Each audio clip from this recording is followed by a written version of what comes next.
Sports ఇంజరీస్లో ligament tyres అనేవి చాలా కామన్గా చూస్తుంటాం. వాటిని నెగ్లెక్ట్ కూడా చేస్తుంటాం. కొన్ని సందర్భాల్లో లిగమెంట్ టైర్స్ని నెగ్లెక్ట్ చేసే కొద్దీ తర్వాత అవి జాయింట్స్ మీద ఎఫెక్ట్ చూపించడం, నీ జాయింట్స్ అరుగుదలకు గురవడం కూడా జరుగుతూ ఉంటుందని, స్పోర్ట్స్ ఇంజరీలో ఎలాంటి లక్షణాలు కల్పిస్తే అస్సలు నెగ్లెక్ట్ చేయకూడదు, లిగమెంట్ టైర్స్ని ఎప్పుడు సీరియస్ ప్రాబ్లంగా పరిగణించాల్సి ఉంటుంది, ఎప్పుడు ఆర్థ్రోస్కోపీ ట్రీట్మెంట్స్ అవసరము, ఇలాంటి వివరాలన్నీ అందించడానికి Hyderabad Apollo hospitals orthopaedic surgeon and sports medicine specialist doctor Prasidh Gaddam మనతో ఉన్నారా? ఆయన అడిగి మరిన్ని విషయాలు తెలుసుకుందాం. హలో అండి, welcome to the show. Good afternoon అండి.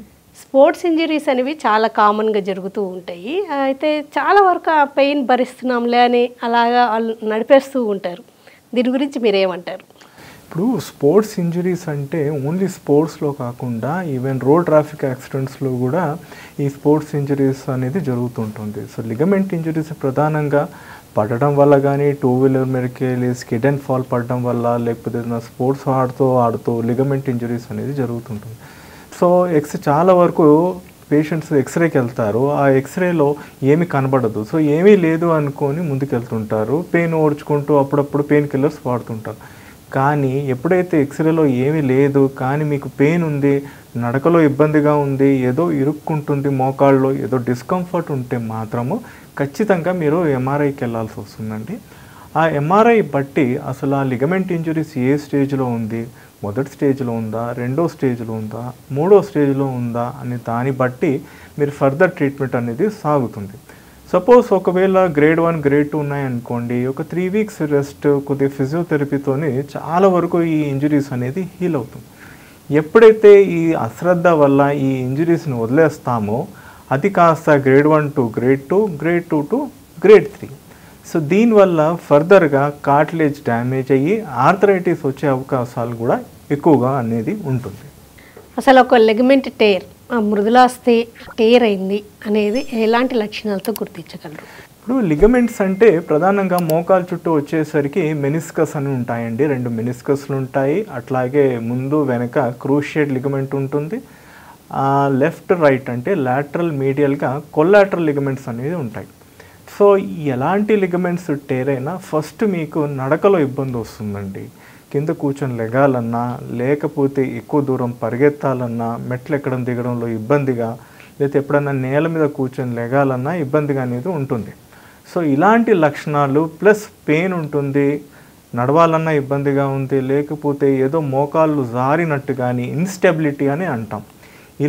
ఎలాంటి సిమ్టమ్స్ ఉంటే మాత్రం ఖచ్చితంగా ఈ should visit doctor, especially sports injury స్పెషలిస్ట్ని కలవాల్సి వస్తుందండి. మోకీల్కి సంబంధించి అనేక రకాల లిగమెంట్స్ ఉంటుంటాయి కదండి, ఏసీఎల్ అని, పీసీఎల్ అని. అసలు అవి ఏంటి ఒకసారి చెప్తారా? సో ఇప్పుడు మెనిస్కస్ అనేది ఒక కుషన్ లాంటివండి. అది రౌండ్గా ఉంటుంది, సెమిలునార్ షేప్ అని అంటాము.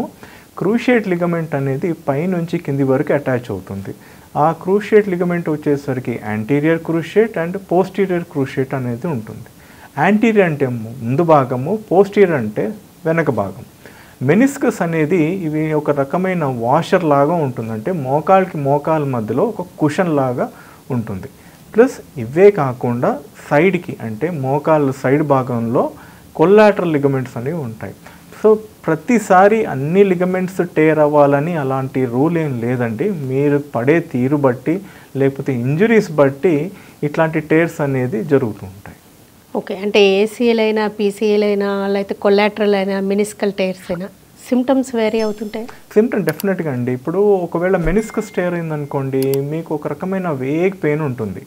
ప్లస్ ఒకవేళ టేర్ కాస్త పెద్దగా ఉందనుకోండి, మోకాళ్ళలో ఏదో లాక్ అవుతున్న సెన్సేషన్ అనేది ఉంటుంది. దాన్ని లాకింగ్ అనేది అంటాం. క్రూషియేట్ లిగమెంట్స్ టేర్ అయితే మాత్రం మీకు ఇన్స్టెబిలిటీ ఉంటుందండి. అంటే ఏమంటే నేను నడుస్తూ ఉంటే నాకు కాస్త స్టెబిలిటీ తక్కువగా ఉంది, పడిపోతాను అన్న ఫీలింగ్ అనేది జరుగుతుంది. అనేది యూజువల్గా cruciate ligaments plus collateral ligaments వల్ల అవుతుంది. మెనిస్కస్కి వచ్చేసరికి మాత్రం మీకు లాకింగ్ సెన్సేషన్ ఉంటుందండి. అంటే నడుస్తూ సడన్గా మోకాలు పట్టేయడము, లేకపోతే మడిచి చాపాలంటే ఏదో ఒక రకమైన లాక్ అవుతుంది, నాకు ఇబ్బందిగా ఉందండి అంటే మాత్రం that is usually due to meniscus అండి. సో సిమ్టమ్స్ అనేసరికి క్రూషియేట్కి వేరుగా ఉంటుంది, మెనిస్కస్కి వేరు ఉంటుంది. కానీ చాలా సందర్భాల్లో 2 కలిపి కూడా ఈ ఇంజరీస్ అనేది జరుగుతుంటుంది. మెనిస్కల్ టైర్కా మరి ఏ టైర్కి ఒక్కోసారి వాళ్ళకి గ్రిప్ లేకపోవడం, పడిపోవడం, అలపేసాడని ఏదో స్లిప్ అయిపోయి ఎస్ ఎగ్జాక్ట్లీ. దీన్ని క్రూషియేట్ లిగమెంట్స్ వల్ల అవుతుందండి. అది యాంటీరియర్ కానివ్వండి, పోస్టీరియర్ క్రూషియేట్ లిగమెంట్స్ కానివ్వండి, ప్లస్ కొలాటరల్. ఎలాంటి లిగమెంట్ ఒకవేళ if it is completely tear అయ్యి ఉంది అంటే మాత్రం మీకు డెఫినెట్గా నడిచేటప్పుడు ఈ ఇన్స్టెబిలిటీ, పట్టు కోల్పోవడము, ఏదో పడిపోతానని ఒక అప్రిహెన్షన్ అనేది ఉంటుంది. That is purely due to cruciate ligaments అండి. అంటే ఇంజురీస్ చాలా కామన్గానే అవుతూ ఉంటాయి కదండి. అది వాళ్ళు ఏమనుకుంటారంటే నేను బేర్ చేయగలిగినన్ని రోజులు భరించి తప్పదా అనుకుంటేనే డాక్టర్ దగ్గరికి వెళ్తాను, ఎక్స్రే తీయించాం కదా అదంతా నార్మలే ఉంది కదా అనుకునే వాళ్ళని చాలా కామన్గా చూస్తుంటాం. ఏం చెప్తూ ఉంటారు వాళ్ళకి? అంటే ఇప్పుడు ఒకటండి, కొన్ని దెబ్బలు అనేది బయట కనబడతాయి, కొన్ని కనబడవండి. ఈ లిగమెంట్ ఇంజరీస్ అనేది ఎక్స్రేలో కనబడదు. సో చాలా వరకు you have to have understanding that bone, మోకాలు చుట్టూ బోన్సే కాదు, లిగమెంట్స్, మసల్స్, టెండన్స్ కూడా ఉంటాయి. సో మనం పడడంలో ఇవి కూడా ఇంజూరీ అయ్యే అవకాశాలు ఉంటాయి. ఎప్పుడైతే మీ ఎక్స్రే నార్మల్గా ఉంది కానీ మీకు సిమ్టమ్స్ ఉన్నాయి, మోకాలు చుట్టూ వాపు వచ్చేసింది, నడకలో ఇబ్బందిగా ఉంది, నొప్పిగా ఉంది, మెట్లు ఎక్కడం దిగడంలో ఇబ్బంది పడుతున్నారు అంటే డెఫినెట్గా మీరు లిగమెంట్ ఇంజురీస్ సస్పెక్ట్ చేయాల్సి వస్తుందండి. అండ్ అది ఎలా బయటపడేది అంటే ఒకటి క్లినికల్ ఎగ్జామినేషన్లో కూడా బయటపడుతుంది. దాంతోపాటు ఎంఆర్ఐ మాత్రం ఖచ్చితంగా you have to go for an MRI అండి. ఎంఆర్ఐలోనే మనకు అసలు ఏ స్టేజ్ లిగమెంట్, ఎక్కడ లిగమెంట్, ఎంతవరకు టేర్ అయింది అనేది మనకు ఒక సొల్యూషన్ అనేది, ఒక క్లారిటీ అనేది ఎంఆర్ఐ తర్వాతనే తెలుస్తుంది. లిగమెంట్ టేర్కి ఎప్పుడు వాపు అనేది కనిపిస్తుందా? ఇన్ఫ్లమేషన్ కంపల్సరీ ఉంటుంది? గుడ్ క్వశ్చన్ అండి. యాక్చువల్లీ లిగమెంట్ అనేది ఇప్పుడు చాలా సందర్భాల్లో చిన్న చిన్న గ్రేడ్ 1 ఇంజరీస్ ఉన్నాయనుకోండి, మీకు అంత వాపుగా ఉండదు, అంటే సిగ్నిఫికెంట్ స్వెల్లింగ్ అనేది ఉండదు, కానీ కాస్తో కోస్తో నొప్పి అనేది ఉంటుంది. ఆ నొప్పి అనేది క్రమక్రమంగా పెరుగుతూ పోతుంది. మీరు పెయిన్ కిల్లర్స్ వాడినా అప్పటికప్పుడే తగ్గుతుంది, కానీ అంటే శాశ్వత పరిష్కారం అనేది ఉండదు. ఒకవేళ గ్రేడ్ 2 నుంచి గ్రేడ్ 3 ఉందనుకోండి, అంటే కంప్లీట్ టేర్ అయితే మాత్రం మీకు మోకాలు చుట్టుగా తప్పక స్వెల్లింగ్ వస్తుంది. అండ్ కాస్త రెడ్నెస్ కానీ, ఇడిమా అంటాం దాన్ని, ఇవన్నీ కూడా మీకు డెఫినెట్గా సిమ్టమ్స్ అనేది కనిపిస్తాయండి. రైస్ అనే ఒక ప్రోటోకాల్ సజెస్ట్ చేస్తారు, అందరికి అది సూట్ అవుతుందా అండి? రైస్ అనేది అది బేసిక్ ప్రోటోకాల్ అండి, should be followed by everybody అండి. అంటే డాక్టర్స్ చెప్పినా చెప్పకున్నా ఎక్కడైనా తల నుంచి కింది వరకు, పాదాల వరకు ఎక్కడైతే మీకు దెబ్బలు తగిలినాయో, స్వెల్లింగ్ వచ్చింది, వాప్ కనబడిందంటే the first thing you should apply is RICE అండి. ఐస్ పెట్టడం వల్ల ఏమవుతుందంటే చాలా వరకు ఈ హెమటోమా బ్లడ్ ఏదైతే అక్కడ కలెక్ట్ అవుతుందో అది కరిగిపోయే అవకాశాలు ఉంటాయి. So it is basically a first aid treatment in any injuries అండి. అంటే కోల్డ్ ప్యాక్ పెట్టడం వల్ల ఇంప్రూవ్మెంట్ ఉంటుంది అంటారా? ఎన్ని రోజులు పెట్టాల్సి ఉంటుంది? కోల్డ్ ప్యాక్ అనేది ఇనీషియల్గా కూడా పెట్టాలండి, తర్వాత కూడా even if you undergo surgery తర్వాత కూడా మీరు కోల్డ్ ప్యాక్స్ పెడితే ఏంటంటే వాపు పెరగకుండా ఉంటుంది. బేసికలీ మెడికేషన్ కాకుండా ఇలాంటి చిన్న చిన్నవి కూడా చేయడం వల్ల మీకు స్వెల్లింగ్ అనేది పెరగకుండా ఉంటుంది. With surgery or without surgery డెఫినెట్గా అందరికీ మోకాలు చుట్టూ వాపు అనేది తరచుగా కనబడుతుంది. సో ఆ వాపు చూసి కూడా చాలామంది ఏంటంటే కంగారు పడుతూ ఉంటారు, ఏంటి నాకు వాపు ఎందుకు పెరుగుతుంది, తగ్గట్లేదు అనేది. దానికి మెయిన్ రీజన్ ఏంటంటే బ్లడ్ క్లాట్ అవ్వడం వల్ల. సో దానికి the best thing would be to put and ice packs అండి. రెస్ట్, ఐస్ ప్యాక్ అండ్ ఎలివేటెడ్గా ఉంచడం, ఇదేనా కోల్డ్ కంప్రెషన్? డెఫినెట్గా అండి, కరెక్ట్గా చెప్పారు, ఇదే. ఓకే, అంటే రెస్ట్ అంటే ఎన్ని రోజులు రెస్ట్ అండి? సపోజ్ ఇప్పుడు ఒక పేషెంట్ వచ్చారండి, ఆయన 2 వీలర్ మెరికల్ పడిపోయారు, ఎంఆర్ఐ తీయించారు, ఎంఆర్ఐలో గ్రేడ్ 1 ఇంజరీ లేకపోతే స్ప్రెయిన్ అని ఇచ్చారు. సో ఇట్లాంటి ఇంజురీస్ ఏంటంటే యూజువల్గా 3 వీక్స్ ఒకవేళ మీరు రెస్ట్ ఇచ్చేసేసి చిన్నపాటి exercises, ice packs, limb elevation, నీకి సపోర్ట్గా బ్రేస్ లాంటిది ఏదైనా పెట్టారనుకోండి, యూజువల్గా ఇవి ఒక 3 వీక్స్లో హీల్ అవుతుంది. But at the same time అదే లిగమెంట్ గ్రేడ్ 2 కానీ గ్రేడ్ 3 ఉంటే యూజువల్గా వితౌట్ సర్జరీ హీల్ అవ్వడం కాస్త కష్టంగా ఉంటుంది. బట్ మనము యూజువల్గా ఒక 3 వీక్స్ అనేది ఏ పేషెంట్కైనా కానీ ఒక ఛాన్స్ అనేది ఇచ్చి చూస్తాం. 3 వీక్స్ తర్వాత కూడా ఎలాంటి మార్పు లేదు అంటే even if it is grade 2 better to go for arthroscopy, దాన్ని కీ హోల్ సర్జరీ అని కూడా అంటారు. ఈ రెస్ట్ గురించి చాలామందికి అర్థం కాదండి. ఎంత అంటే పెద్ద పెద్ద సర్జరీస్ అయితేనే వితిన్ 1 వీక్లో లేచి పనులు చేసుకుంటాము. ఈ చిన్న మైనర్ ఇంజురీస్కి 3 వీక్స్ టుగెదర్ బెడ్ రెస్ట్ అవసరమా అనుకొని అంత పాటించని వాళ్ళు కూడా చాలా కామన్గా మీరు చూస్తూ ఉండొచ్చు. అంత మస్ట్ అంటారా? అంత ఇంపార్టెన్స్ ఉందా దానికి? ఎగ్జాక్ట్లీ. అంటే ఇప్పుడు రెస్ట్ దేనికంటాము, ఇప్పుడు గ్రేడ్ 1 ఇంజురీ ఉందనుకోండి, ఫైబర్స్, మసిల్ ఫైబర్స్ కానీ లేకపోతే లిగమెంట్ అనేది చిన్నగా టేర్ అయింది. ఈ రెస్ట్ ఇవ్వడం వల్ల ఏమవుతుందంటే అవి మళ్ళీ దగ్గరకు వచ్చి హీల్ అనేది అవుతుంది.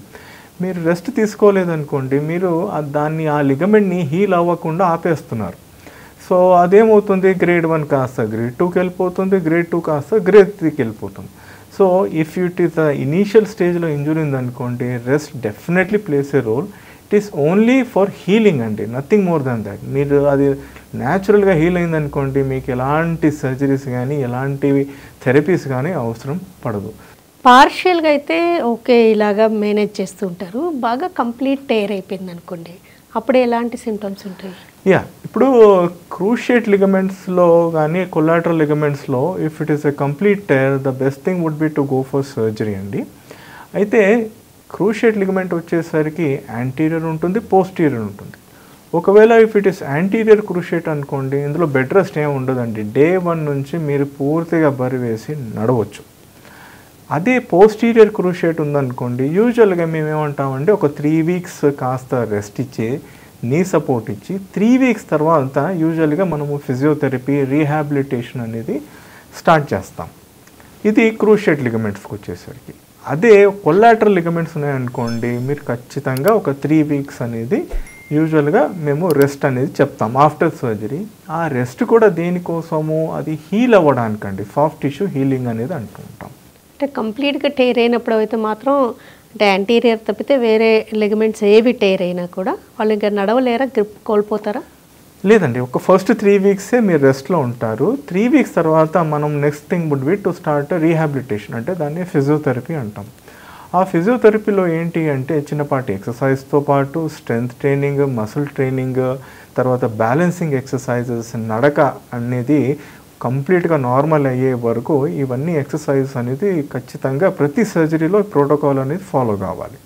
సో ఇది ఒక 3 to 4 వీక్స్ మీరు ఫాలో అయ్యారనుకోండి, రెగ్యులర్గా ఎక్సర్సైజ్ చేశారనుకోండి, మీరు డెఫినెట్గా ముందు ఎలా ఉన్నారో అలాగే న్యాచురల్ స్టేట్ ఆఫ్ నీ ఉంటుందండి. ఎలాంటి ఇబ్బందులు కానీ, కింద కూర్చోవడం కానీ, రేపు పరిగెత్తాలన్నా, మెట్లు ఎక్కాలన్నా, దిగాలన్నా మీకు ఎలాంటి ఇబ్బందులు అనేది ఉండదు. కానీ చాలా వరకు కొంతమంది ఏం చేస్తారంటే సర్జరీ చేయించుకుంటారు కానీ ఫిజియోథెరపీ వరకు వెళ్ళరు.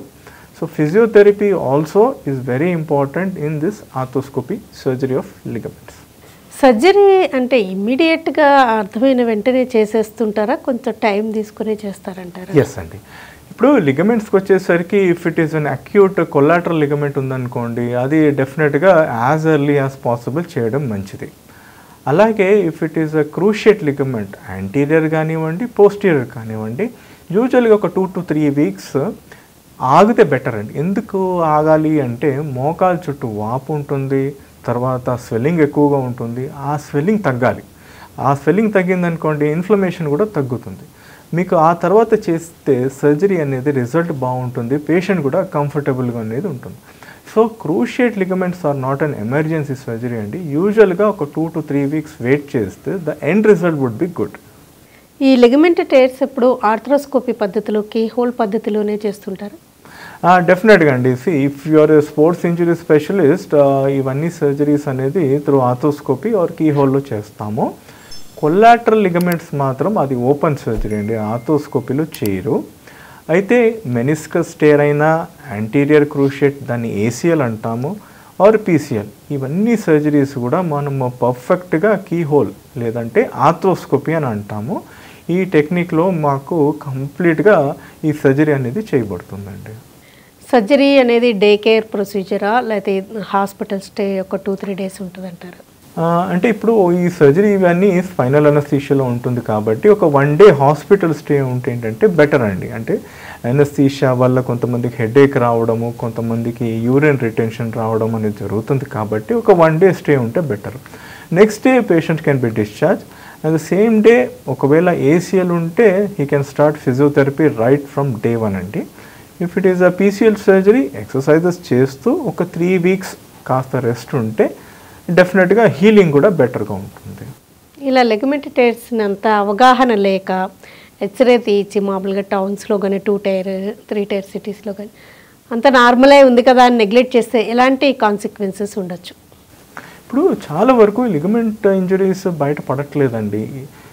ఎప్పుడు బయటపడుతుంది అంటే మరీ నడకలో ఇబ్బందిగా ఉంది, లేకపోతే స్టెబిలిటీ లేదు, పట్టు కోల్పోయాము, నేను నడవలేకపోతున్నాము అన్న సందర్భాల్లో చాలామంది patients they go to A arthroscopy surgeon. So mean while ఏమవుతుంది అంటే లేట్గా డయాగ్నోస్ అవడం వల్ల లోపల మోకాల్లో డ్యామేజ్ కూడా అంతే జరుగుతుంది. కొన్ని సందర్భాల్లో ఆర్థరైటిస్ వచ్చే అవకాశాలు కూడా ఉంటాయి. అంటే కార్టిలేజ్ కూడా డ్యామేజ్ అయ్యే అవకాశాలు ఉంటాయి. ఈ కార్టిలేజ్ ఎక్కువగా డ్యామేజ్ అయితే further the end stage would be arthritis. So early స్టేజ్లో డయాగ్నోసిస్ అవుతే రిజల్ట్ కూడా డెఫినెట్గా 100% బాగానే ఉంటుంది. లిగమెంట్ రీకన్స్ట్రక్టివ్ సర్జరీస్ కూడా చేస్తుంటారని, అంటే ఎట్లా చేస్తారు రీకన్స్ట్రక్షన్? ఇప్పుడు ఈ క్రూషియేట్ లిగమెంట్స్ అన్నిటికీ మనం ఎండ్ టు ఎండ్ రిపేర్ అనేది జరగదండి. ఎందుకంటే ఒక్కసారి టేర్ అయిన తర్వాత ఆ లిగమెంట్ అనేది కంప్లీట్గా ష్రంక్ అయిపోతుంది. సో ఆ లిగమెంట్ ప్లేస్లో మనము కొన్ని సందర్భాల్లో గ్రాఫ్ట్లు అనేది వాడుతూ ఉంటాము, ఆల్మోస్ట్ ప్రతి ఏసీఎల్ కానీ పీసీఎల్లో కానీ. సో ఈ గ్రాఫ్ట్ అంటే ఏంటి అంటే ఇప్పుడు హ్యామ్స్ట్రింగ్ మసిల్స్ ఉంటాయండి, అందులో సెమీటెండినోసిస్ గ్రాసిలిస్ అని అంటాం. ఈ 2 మసిల్స్ మోకాలు బ్యాక్లో ఉంటాయి. సో ఇవి ఈ మసిల్స్ టెండన్స్ ఏవైతే ఉంటాయో దీన్ని తీసి మనము లిగమెంట్ ప్లేస్లో పెడతాం, దాన్నే రీకన్స్ట్రక్షన్ అనేది అంటాం. సో హ్యామ్స్ట్రింగ్స్ కాకుండా దాని పాదాల పై భాగంలో పెరోనియస్ టెండన్ అనేది కూడా ఉంటుంది, అది కూడా పెట్టొచ్చు. ప్లస్ క్వాడ్రిసెప్స్ టెండన్ అనేది కూడా ఉంటుంది, అంటే మోకాలు పై ఉన్న కండని క్వాడ్రిసెప్స్ టెండన్ అని అంటాం. సో ఈదర్ ఈ మూడిట్లో ఏదైనా మనం వాడి ఈ రీకన్స్ట్రక్టివ్ సర్జరీ అనేది జరగవచ్చు. అది కూడా ప్యూర్లీ ఆర్థ్రోస్కోపీ పద్ధతిలో. అంటే అది పీసీఎల్ కానివ్వండి, ఏసీఎల్ కానివ్వండి, మీడియల్ కొల్లాటరల్ కానివ్వండి, లాటరల్ కొల్లాటరల్ కానివ్వండి. ఇలా లిగమెంట్ రీకన్స్ట్రక్టివ్ సర్జరీస్ తర్వాత వాళ్ళ గెయిట్లో, నడకలో కానీ లేకపోతే కాళ్ళలో అంటే అప్ అండ్ డౌన్ అట్లాంటివి ఏమైనా చేంజెస్ ఉండే రిస్క్ ఉంటుందా? అంటే యూజువల్గా ఏంటంటే లిగమెంట్ సర్జరీస్లో పాదాల్లో అప్ డౌన్ కానివ్వండి, లేకపోతే లిమ్ లెంత్లో, లేకపోతే మీ గేట్లో అంటే నడకలో ఏమైనా తేడా రావడం అనేది యూజువల్గా అన్కామన్ అండి. కానీ అలాంటిది ఏదైనా ఉంటే that is purely due to proper physiotherapy లేకపోవడం. అంటే సర్జరీ తర్వాత మీరు కరెక్ట్గా ఫిజియోథెరపీ ఇంట్లో చేస్తూ లేకపోతే ఎవరైనా గైడెన్స్లో చేశారనుకోండి, ఇలాంటి సమస్యలు అనేది యూజువల్గా ఉండదు. ఎందుకంటే ఈ సర్జరీ చేసేదే మీరు పూర్తిగా మీరు ఇంతకుముందు ఎలా ఉన్నారో ఒక నార్మల్ లైఫ్ లీడ్ చేయడానికి ఈ సర్జరీస్ అనేది చేయబడుతుంది. ప్రాపర్ ఫిజియోథెరపీ ఎక్సర్సైజ్ చేశారనుకోండి, ఎలాంటి నడకలో తేడా ఉండదు, మీ రిజల్ట్ కూడా బాగుంటుంది. ఒకవేళ స్పోర్ట్స్ పర్సన్ అయితే వాళ్ళు నార్మల్గా ఇంతకుముందు అంతా విగరస్గా స్పోర్ట్స్లో పార్టిసిపేట్ చేయగలుగుతారా? డెఫినెట్గా అండి. ఇప్పుడు ఈ స్పోర్ట్స్ ఇంజరీస్ అనేది క్రికెట్ కానివ్వండి, ఫుట్బాల్, వాలీబాల్, బ్యాడ్మింటన్, అంటే ఎనీ హై ఎండ్ స్పోర్ట్స్లో కూడా ఈ లిగమెంట్ ఇంజరీస్ చాలా వరకు జరుగుతుంది. సో ఈ సర్జరీ చేసిన తర్వాత కూడా మామూలుగా ఏంటంటే ఒక 3 to 6 months ఈ sports professional they undergo physiotherapy training అండి, అంటే రీహాబిలిటేషన్ ఎక్సర్సైజెస్. ఇవి చేశాక ఒక్కసారి మోకాలు చుట్టూ కండరాల్లో బలము, స్ట్రెంగ్త్ అన్నీ వచ్చాయి అంటే usually they can get back to your sports. మీరు ఒకవేళ ప్రాపర్ ఫిజియోథెరపీ చెయ్యకపోతేనే మీకు స్పోర్ట్స్ ఆడడంలో ఇబ్బందిగా ఉంటుంది తప్ప, మామూలుగా అయితే if any person as a matter of fact మీరు ఎక్సర్సైజ్ చేశారు, ఫిజియోథెరపీ చేశారు అంటే you can 100% get back to sports అండి. అంటే ఇలా స్పోర్ట్స్ ఇంజరీస్ అవ్వచ్చు, ఏజ్ పైబడే కొద్దీ ఏజ్ వల్ల కూడా కొంచెం లిగమెంట్స్ వీక్ అయ్యి కూడా త్వరగా టైర్స్ అయ్యాయి. అంటే వీళ్ళిద్దరికి ప్రోటోకాల్ డిఫరెంట్ ఉంటుందా? యా, డెఫినెట్గా అండి. ఇప్పుడు టైర్స్ అనేది 2 రకాలుగా ఉంటాయండి. కొంతమంది యంగ్ పేషెంట్లు ఒక 50-55 లోపల ఉన్నాయనుకోండి, మనం యూజువల్గా యాక్టివ్ లైఫ్ స్టైల్ ఉంది అంటే దాన్ని రిపేర్ అనేది చేయబడుతుంది. 50-55-60 అరౌండ్లో కూడా లిగమెంట్ టైర్స్ అవుతాయి, బట్ అవి డీజనరేటివ్ టైర్స్ అంటారు. అంటే యూజువల్గా అవి వీక్ అయ్యి చిన్న దెబ్బలు, అంటే నడుస్తూ ట్విస్ట్ అవ్వడము, కింద కూర్చొని లేవడంలో ఈ టైర్స్ అనేది జరుగుతుంది. సో ఆ స్టేజ్లో ఏంటి అంటే మనం రీకన్స్ట్రక్షన్ యూజువల్గా అవాయిడ్ చేస్తాము. ఫిజియోథెరపీ ఎక్సర్సైజెస్తోనే మనం చాలా వరకు ఇట్లాంటి పేషెంట్స్ని మేనేజ్ చేస్తాం. అయితే మెనిస్కస్ టేర్ ఉంటే మాత్రం సమ్ టైమ్స్, అంటే అది లోపల ఇరుక్కుంటుంది అంటే మాత్రం ఆర్థోస్కోపీ వాళ్ళకు కూడా అడ్వైస్ చేయబడుతుంది. కానీ ఆర్థరైటిస్ వచ్చేసిందండి, మోకాళ్ళు అరిగింది, కానీ ఎంఆర్ఐలో లిగమెంట్ కూడా ఉంది అంటే దెన్ లిగమెంట్కి అంత ఇంపార్టెన్స్ ఉంటుందండి. It is only the arthritis which has to be treated. Meniscus, cruciate ligaments చాలా వరకు 60+ తర్వాత ఎవరు ఎంఆర్ఐ తీసినా కాస్తో కూస్తో డ్యామేజ్ అనేది జరుగుతుంది. ఇప్పుడు ప్రోటోకాల్ అనేది యూజువల్గా ఒక 50-55 లోపల ఉంటే ఆర్థోస్కోపీ చెప్తాము, 50-55 తర్వాత ఉంటే ఫిజియోథెరపీ, కానీ ఇంకా ఫర్దర్గా ఆర్థరైటిస్ ఎక్కువ ఉంది అంటే మాత్రం knee replacement is the best solution. యంగ్స్టర్స్లో ఇలా స్పోర్ట్స్ ఇంజరీస్ ఇలాంటివి అంటే బాగా యాక్టివ్గా ఉండేవాళ్ళు అవాయిడ్ చేయాలంటే ఎంతవరకు వాళ్ళ చేతుల్లో ఎలాంటి ప్రికాషన్స్? ఎగ్జాక్ట్లీ అండి. ఇప్పుడు స్పోర్ట్స్ ఇంజరీస్ అంటే ఎవరికైనా కావచ్చండి, అది irrespective of weather your fit are not. కానీ స్టార్టింగ్ స్టేజ్లో ఎవరైతే స్పోర్ట్స్ ఆడటం మొదలు పెడతారో వాళ్ళకు తరచుగా అవుతుంది. ఎందుకు అంటే దానికి ప్రాపర్ వార్మప్ లేకపోవడం, చిన్న చిన్న బేసిక్ స్ట్రెచింగ్ ఎక్సర్సైజ్ చేయకపోవడము ఈ లిగమెంట్ ఇంజరీస్ అనేది చాలా కామన్గా అవుతుందన్నమాట.